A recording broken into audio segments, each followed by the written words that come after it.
I'm Isabelle Gonthier, Chief Assessment Officer at PSI Services, and I invite you to delve deep into the world of testing with me.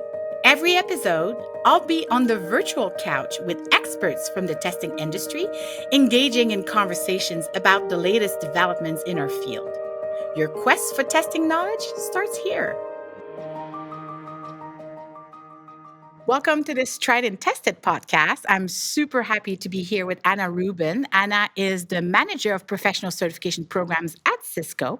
And we're here at the COTS conference. COTS is the conference on testing security in Amherst. And excited because the timing is good because we're going to talk about exams, test security, and all of the great stuff that you're doing with your program. So welcome. Thank you. It's a pleasure to be here in chilly Massachusetts. Absolutely. I love chili. I know I was saying that. I know. I'm happy fall is here, but boy, it just happened fast, didn't it? I know. And we're already in November. So can you believe that? Let's start. We always start with the same question because it's always interesting to hear more about our guests. So I'm Sure. interested in hearing about your journey. What got you into testing, into credentialing? Well, I've been in the credentialing certification industry almost all of my career. So about 30 years. I started out right out of college at the U.S. Department of Education and had a chance to work with the Presidential Scholars Program. And that was my first introduction to using tests and measurement to make determinations about an individual. And through that, it just sort of captivated me. And I got in this industry. I went to work for ACT in Iowa City, Iowa for about 10 years. Then I worked in some consulting for different organizations that were starting certifications or looking to do gap analyses. And now I'm with Cisco, where I've been for a little over 10 years, doing the exact same thing, helping develop and design and deliver secure exams to really help professions, individuals quantify and qualify their skill sets. So that's amazing. So you're basically your whole career Whole thing. I feel like I don't feel like I'm that old. You're not. Maybe I started when I was 12. Let me just say that. But no, it's a wonderful career. You see a lot of the same people that are passionate about testing and certification and licensure and really using certifications to not only demonstrate your skill set, but to provide safety for the public, to provide recognition for all of your expertise, and really a lot of times to create career paths that Yeah. allow individuals to grow and to develop in their career and have marks along the way. So it's something I have become very passionate about and have really enjoyed this part of not only working for Cisco, but all along in every aspect. I used to think, what hat am I wearing today? You know, when you work for different organizations, they have certification in common, but everyone has a different industry that they focus on. And so I've learned a lot along the way. Yeah, it's great to see your passion. What got you to start, what got you interested in being in that industry? I think I just fell into it. You know, when you're young, I was an education major, so I was really excited when I graduated to look at education policy and being in DC as any bright-eyed 20-year-old or 22-year-old would be excited about. And along the way, you find things that grab your attention. And that's kind of what happened. I got involved in looking at, started out with ACT scores that were being used and SAT scores for this sort of prerequisite to determine what was happening with high school students. And it just intrigued me. And I got in this path, and here I am today. And just building up Yeah. your competence and interest, and Yes. well, that's amazing. So speaking about Cisco, so Sure. Cisco has a long-standing reputation for delivering globally respected certification programs, and you're a big part of that. So you've been leading major innovations in how those exams are designed, developed, and secured. Can you share a little bit more about what smart exam development means in the context of protecting your exam and protecting your program integrity? Sure. So we all wish that there would be no cheating, there would be no exposure, that when we developed these exams and spent, hours and hours and hours, not only of your time and your team's time, but the time of subject matter experts to really validate the questions and make sure they're measuring what they're intended to measure. And when you finally have an exam that you put out for the public, it's it's something that you're very proud of, and you carry it very carefully because you know what's gone into it. Yeah. So when that exam gets exposed very quickly, or people use prior knowledge to help them on that exam, you take it personally because you know how much time and effort has been invested in helping the true minimally qualified candidate that really wants to use that. So we've decided that yes, we're doing everything we can to stop that type of exposure and cheating and individuals really coming with pre knowledge. But we also recognize that really stopping cheating begins at the very beginning. How Yeah. you develop your Yeah. exams, what type of questions you put on your exams, how many forms that you build. So for us, smart exam development has to do with how we write our questions, Yeah. what types of questions. We have lab items on a lot of our exams that individuals have to, put their hands on the keyboard and actually configure or implement something because we're in the IT space, so Mhm. that becomes a little bit easier with what we're measuring. We also create multiple forms so that Mhm. there's not just one form out Yeah. there. And we've began to experiment with different ways of delivering. So all of that we think of as smart exam development because you do it at the beginning so that when you get to the final time when you're delivering your exam, you have greater confidence that even if people are out there trying to con the system or are nefarious in their behavior, that your exam may be able to withstand some of that. Yeah, no, and I think that's really important because when we think of about test security, it's not just related to the delivery, which is extremely important. You need to protect, you need to Yep, detect, you need to defend. But starting from the beginning in the assessment life cycle and figuring out what can you do from the get-go is really exactly. important because then you can really tackle the problem and help yourself in terms of being able to deal with potential exposure. Absolutely. So, You're exactly right. yeah. So I've mentioned we're here at COTS, the Conference on Testing Security, and you're leading a session here with David Foster on exploring the impact of AI-based pool expansion. So can you give us a bit of an overview in terms of what you've been doing, what you've been working on, and how it has influenced your approach in test development? Sure. Well, up until about 5 years ago, or 4 or 5 years ago, we developed single items.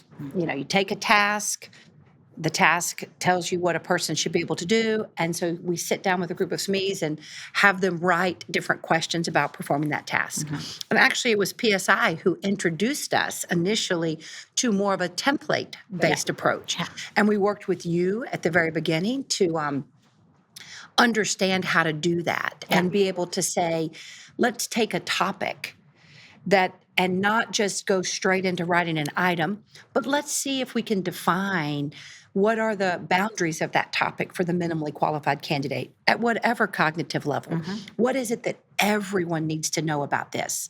And create this sort of, well, it is a template for every question that's going to be asked around that one task.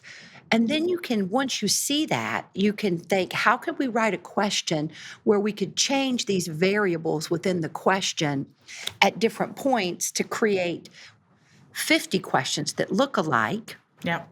but for someone who's cheating, they may not know, so they're going to jump in. But for the minimally qualified candidate, every one of these is a valid question. So that's where we started with this approach. And then we began to realize as AI became more and more available to everyone, especially more predictive and generative, to be able to say, let's use what we know, what we can use using AI to help us develop the foundation of this template, Yeah. to develop that foundational knowledge, to aid SMEs so that we begin to lay a foundation for them on these templates, then take the templates to them and say, okay, here's a starting point. Now let's refine. Are these truly factual things about this topic? are these things that every minimally qualified candidate should know? And what about distractors? Are these plausible? Are they applicable in every situation? Are they always wrong? And so we're using AI at the foundation level Mm-hmm. and then presenting that information to SMEs to be able to provide the best of their expertise to refine things and to validate things before we create the actual question. I really like this because you're building like a framework. You're defining the structure Yes. that then the well, first of all, you said that the AI can use and leverage and further expand on, and your SMEs can react to that and branch it out. That's kind of the way I'm thinking about it, which It is really is. good because instead of saying sit down and write questions, you're really sort of structuring and building an approach to maximize the success of your subject matter experts in creating those items. SMEs love it. They love, they always like, and I guess all SMEs are like this. They're much better at critiquing Yeah. things than Oh, creating yeah. things. So they're going to give you much more specific input, like, oh, that's not how it is, or oh, that's not plausible, or this is how this should be worded, and this is what this really means. And so it gives you the best of both worlds. We've tried, and I'm sure everyone listening to this podcast has tried to just use AI to say, give me 5 good questions and da da da, and I'm gonna if I get my prompts perfect enough, and one day we may be there. But right now, that human in the loop, we call it the SME in the loop, um, is really critical to get the quality of questions Yeah. that we think reflect the tasks on our And blueprints. really leveraging their skills to Yes. help you achieve that, which I think is really the critical part of all of Yes. this. I would Yes. agree. So you've talked about, so you have different item types, different formats. You've talked about performance-based types of items based on the nature, the labs that you were talking about. Yes. So there's really different types of items and different ways that you've used to build those forms, to build those tests that you're delivering. So how are you ensuring that you're making it harder to compromise your test in the end? Well, so going back to these templates, we call them frames now because we've framed out a task. And so if you can generate a question, they're actually known as smart items, where the variables are such within that question that they can change all the time.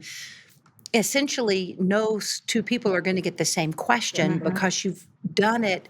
Or even if you have 100, you might have 1,000 and might have 100 questions. What's happening is everyone, the amount of content, it's the amount of content. So if someone comes to a test with pre-knowledge, the odds that they've memorized all 100 questions that can be about that topic are just slim. And then if you do that times 100 questions on an exam, then you're at 1,000, 10,000 questions.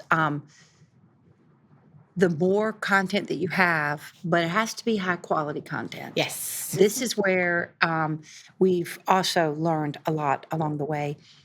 But if you have a lot of high quality content, just the ability to build, if you're building static forms, you can build more static forms. If you're doing loft, you have bigger pools to choose Yeah. from with more data.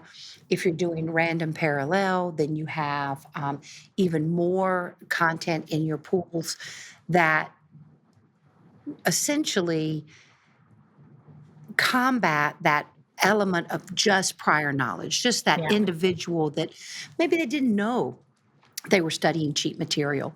Yeah. Maybe Sometimes they're completely oblivious to it. exactly. Yeah. Maybe they're just in a study group and Yeah. someone else has these Yeah. questions. And so it actually provides a safeguard for them as well, Mhm. because the odds that they're going to see those exact questions are very slim.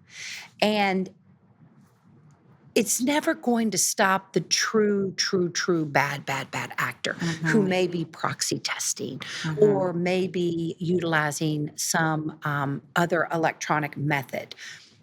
We're going to have to go for stronger measures there. But that's not the majority of people that are cheating. The majority of people that are cheating are just coming with prior knowledge that are have studied and studied and studied. But essentially, that's going to be impossible if you have such a large item bank that no Exactly. two people are seeing the same exam, Yeah, so it's essentially. one thing to come prepared and having practiced and practiced and practiced Yes, versus having had access to the exact content of the test. And absolutely. you said it, it's important because when you think about the exposure, that really minimizes the risks around exposure and minimizes the risks associated with pre-knowledge. Absolutely. And in the past, prior to taking a more strategic approach with some type of template or frame, where we're really looking at the core knowledge a person needs, we would just have SMEs write more, write me 10 more, write me 10 more, Mhm. write me 10 more. And we noticed that there's only so many ways you can ask the same question before you start getting to these corner cases, these real extreme situations Mhm. where um, the normal minimally qualified candidate is not going to know Yeah, that. yeah. While it might be valid, it might be technically But it true. defeats the purpose of the test, Yes, it basically. becomes like Mhm. tricky, and Yeah. um, and we began to realize that while that was giving us a large amount of content, was helping limit cheating, it was actually essentially harming Yeah. the minimally qualified candidate because you were making questions more and more difficult just to get more and more content. Yeah. And we realized that's defeating the purpose. Yeah. And that's when we started taking this more strategic approach to defining what the minimally qualified Yeah. candidate should know, framing that out, and then saying, these are the boundaries for questions right here. Yeah, This absolutely. is where we're staying. And that's really important because you don't want to fall into the trap of going to the extremes and make an exam extremely difficult. Yes, Then what are you trying to achieve in the end? exactly. So I really, really appreciate that. And now a short break. Hello, tried and tested listeners and fellow testing enthusiasts. I'm Isabelle Gonthier, your guide through the fascinating world of credentialing. Each week, we dive deep with expert guests to explore the hottest topics in certification and licensure testing. If you're enjoying our journey through lifelong learning and innovation, take a moment to subscribe wherever you get your podcast. And if you know someone passionate about testing or curious about the latest testing trends, why not share this podcast with them? It might just be the inspiration they need. Thank you for tuning in and being part of our community. Remember, sharing knowledge is one of the best ways to grow our industry together. Keep listening. So you've mentioned the bad actors, and although it's not the majority of the test takers, there's some out there. So when you look at the challenges that you're facing as an organization, how are you adapting your test delivery, your processes to really face some of the threats that are posed by the bad actors? Sure. So we're fortunate to have the ability to add labs to our exams. Hmm. So we've Hmm. developed what we call lablets. They are 5 to 7, maybe 7 or 8 minutes that you're going to need to focus on a single question. Okay. So it's a little, that's why we call it a lablet. It's just a little snippet where you're configuring one thing on a device, or you may be looking at some logs or something to determine what might not be, what's not working, or what the problem may be. We've added these to the beginning of our exams. So there may be 2, 3, 4 of these lab experiences in an exam. They're going to take an individual 20, 30 minutes to complete. And then they're also going to see a group of multiple choice questions at the end. Okay. Okay. So this gives us the unique opportunity to, you're not just pushing A or B or C on your computer. So when you're going to be able to monitor an individual that's typing and what their input they're putting in, it's going to be really hard to do that with any type of proxy Hmm. unless the person is sitting there, impersonating you. Yeah. But it's not something that you're going to be able just to memorize. Hmm. So that makes it a little bit more performance based, gives us a little bit more of a opportunity to really measure someone's skills without just that guessing that, someone showing them fingers that it's A, B, or C or something like that. So we found that to be very, very effective. Yeah. We also do multiple forms for our exams. So we don't have Some of our exams, we have a single form still, but we're trying to move all of our exams that have substantial volume to having multiple forms in the marketplace. And in some of our exams, we have up to 16 forms that are live at the Okay. time. At the same So time, yeah. that makes it harder to cheat, harder to Mhm. capture if someone's out there trying to capture all the content.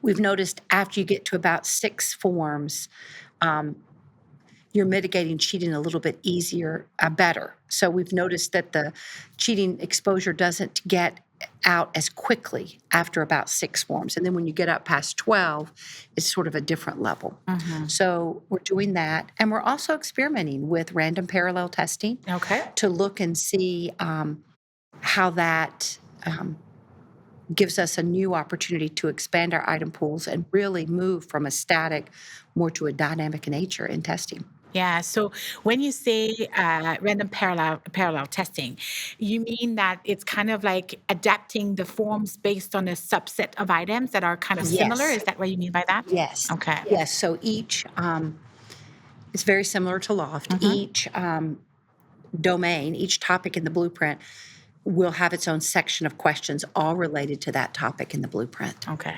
Well, that's great because again, it kind of like exponentially expands It your does. It bank. So does. that's the beauty of it, and then reduces again that whole concept of exposure and Yes. risks related to that. What would you say when you're very engaged with the industry, you participate in a lot of committees, you're at conferences, you're doing lots of presentations at conferences. What would you say is kind of some of the bigger risks as it relates to test security for programs like yours, other programs in the industry? I'll have to say, we've noticed as the age of AI is growing um, more and more opportunities are out there for gathering pre knowledge. Mm-hmm. And technology is improving so that devices people might use to cheat are becoming more available at a lower price. And we've also noticed that the actual gray market, these commercial cheating industries, have become very brazen and really advertising and trying to recruit people Mm. that it's kind of almost desensitizing people to what's happening, that cheating's just common these days. And we've started really doing a lot of education to help our candidates recognize, A, what cheating is. Yep. And what if someone says pass for sure or 100% guarantee or Alarm bells. exactly, like that should be sending out all kinds of alarms to you and not trying to take the focus of it's not just about this one test. It's not just about you passing this one test. It's about um, really, if you go down that route with commercial cheating, you are exposing yourself to a lifetime of potential danger Yeah. because you have given a lot of your identifying information out there to people who are bad actors. Yeah. And it will And use that against you. why Yeah. wouldn't they use that against you if they're going to use it against big Yeah. organizations? You're nothing compared to big organizations is if you think about the time and money to stop it. Yeah. And so I don't think individuals realize the potential danger that they're putting themselves into for something like this. And so we are trying to combat that with a lot of educating Hmm. our customers just to say, hey, do you know this is going on? Yeah. Ultimately, it shakes my brand. You know, Cisco has spent 30 years building their certification brand and has become very well known in the Yeah. IT industry for that. And so when an employer hires someone who has a CCNP Yep. or a CCNA, they're hiring someone based on their recognition of our brand The value. and the value that it Yeah. holds and what it represents. And so when it stops representing that, it harms everyone who's worked hard to demonstrate their knowledge, their true knowledge. And so um, when I say I take it personally, I really do because I think cheating at the level we're starting to see it increasing. It's always existed. I mean, we can't be naive enough to Yeah, think it yeah. hasn't. But when it becomes such a commercial entity now, um, it can shake the public's trust in all certifications, in all, marks of achievement. It has a ripple effect, and we have to be very aware of that. And this whole concept of commercial cheating, the whole concept of being aware and tackling that massive issue. I have to say it's exciting to see a group like the Credentialing Integrity Action Alliance, and you're Yes, a member. Cisco is a member. We are members as well because it's so important to engage with the industry to identify recourses, ways of identifying the issues, the situation. So really, the role of the Credential Integrity Action Alliance is looking at providing means and methods and providing visibility to help protect industries, to help protect absolutely. programs. So, how does that partnership support your goals around test security and your program integrity? It's the one thing about the certification industry, and anyone who's been in it for a long time knows that it's a large industry, but it is a small Yeah, family. yeah. And we all are passionate, whether we're doing it for IT, whether we're doing it for nursing, whether we're doing it for auto mechanics, whatever we're doing it for, we're passionate about it. And the collective, working together collectively, working together as an industry, not just as Cisco Hmm. or another company, this is where our power lies. Yeah, And we getting come together. together Yeah. and we share knowledge and we share ideas and we share resources, and then we stand together as an industry for lawmakers, for the public to say, this is a big deal. This is what it looks like. This is the impact that it has.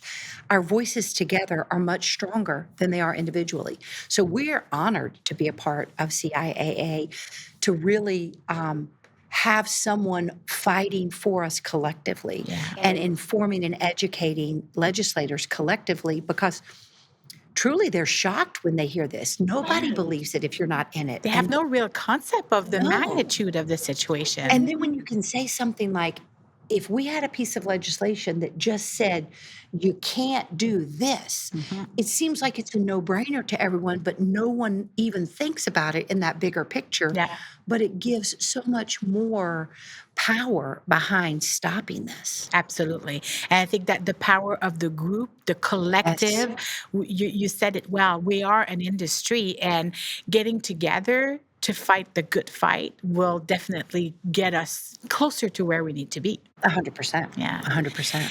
So one thing that's always a bit interesting is that when you think about security and protecting the integrity of your program, how do you balance what it means and how it impacts the testing experience, the test taker? Because obviously we're putting in more mechanisms and means of making sure that test takers are behaving the way we expect them to Sure, behave. sure. But how do you balance out the need to kind of make it a testing experience that still provides an opportunity for the test taker to demonstrate their ability? Sure, sure. It doesn't make it Yeah. too difficult for them, Yes. almost an impossible. Yes. So I have to say, these hands-on lablets that we've added, our customers love them because it really mimics what they do every day. So for the minimally qualified candidate, the person who knows what they're doing, they're thrilled about this because they can sit down and do something that they've already been doing and Mhm. get credit for it. So they enjoy more of the performance based way more than the non Yeah. qualified Because it's person. more connected to what they would do on a regular Absolutely. basis. Yeah. Now, in the other multiple choice questions that we do, while we're trying and to always make sure that our questions don't go far beyond the competencies that we're trying to measure, we're still very rigorous in how we build those questions, how we review those Mhm. questions, every question. There are standards in our industry on how to develop sound, fair, reliable exams. Yeah. And I don't think you can compromise on those. Agreed. I think it's as much as we don't want cheaters, we have to protect our customer, our true customer, and they rely on us using best practices and standards in the industry to really measure things. So there's some no compromise there that we just don't go past those standards. So everything we do stays within the guardrails of what is considered appropriate. Yeah. And being transparent about it. Why are you doing it? Why is it Yes. important? So, because then they can relate to it. Those credential holders that are like, they want this credential to be meaningful, to be valued. The employers are valuing it. It's a win win. So, 100%. And you're right. The more you educate them and explain what you're doing and provide that type of information in advance for them to understand, this is how we're looking at the blueprint. Even from the blueprint itself, like this is what's going to be measured. This is what this exam represents. This is what this certification represents. So they know from the get-go what they're walking into. yeah, absolutely. So, looking ahead, what do you see as the next big wave in exam security and development? Like, what should certification leaders be investing their times and energy?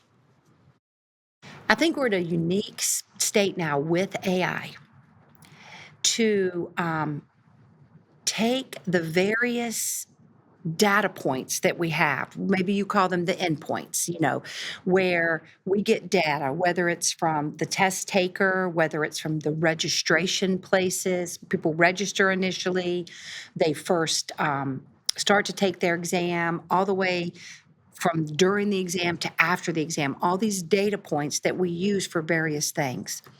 AI is giving us the opportunity to connect all of these agents or these data points into some type of agentic certification operations. Maybe we call it agentic CertOps, where now we can bring all of these things together and train these AI models to understand this is what bad behavior looks like. Yeah. This is what deep fakes look like. This is what item similarity responses look like. To be able to, so that now we actually can harness the power of AI to help us monitor and watch what's happening way better than the human eye can, Yeah. and way better than we have the ability to do it separately with all of these different data points. And so being the orchestrator of that, being able to sit down as a certification professional and say, these are the data points. This is how I'm going to train this. This is what I'm looking for.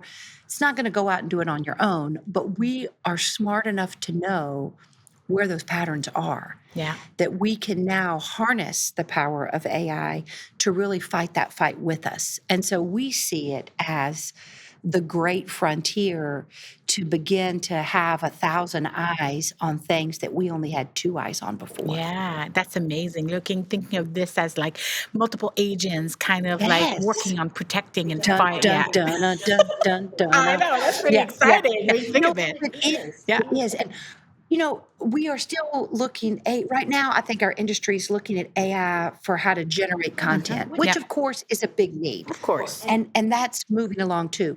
But we've taken it a different step to say, let's look at it in a way to harness all of the data Yeah. and apply the rules that we're looking for to really be able to have another way to thwart a lot of Yeah. the cheating that's going on. Absolutely. And supercharging the protective nature of what it Sure. could give you in the So end. wherever you are with your organization, whether you're small or large, I think the number one key is start connecting your data. You can't get there if you Yeah. don't start looking at your different data points and start providing paths for them to connect. Yeah. So you start small, because then when you get those connections, then you can begin to utilize those connections for bigger decisions. Exactly. And I think in our industry, that's a struggle. That's a challenge, because you've got your, item bank happens here, and your data metrics happen here, and your registration happens here. And it's just the way it is. Kind of all segmented in a way. It is. And it's worked because we look at those each separately. But now we're going to have to bring all of that together. That connecting it all to better protect yourself, to better Absolutely. leverage that data that you've And to make mentioned. smarter decisions Yeah, absolutely. with the data that we have. Yeah, absolutely. Well, this has been an amazing conversation. I appreciate that so much. As we wrap up, what would be one piece of advice you would want to give to credentialing leaders that are really looking at enhancing, elevating their strategy as it relates to test security? Yeah. Well, connecting the data, I think Yeah. that and understanding, take some time to step back from, we all get caught up in the day to day. We all do.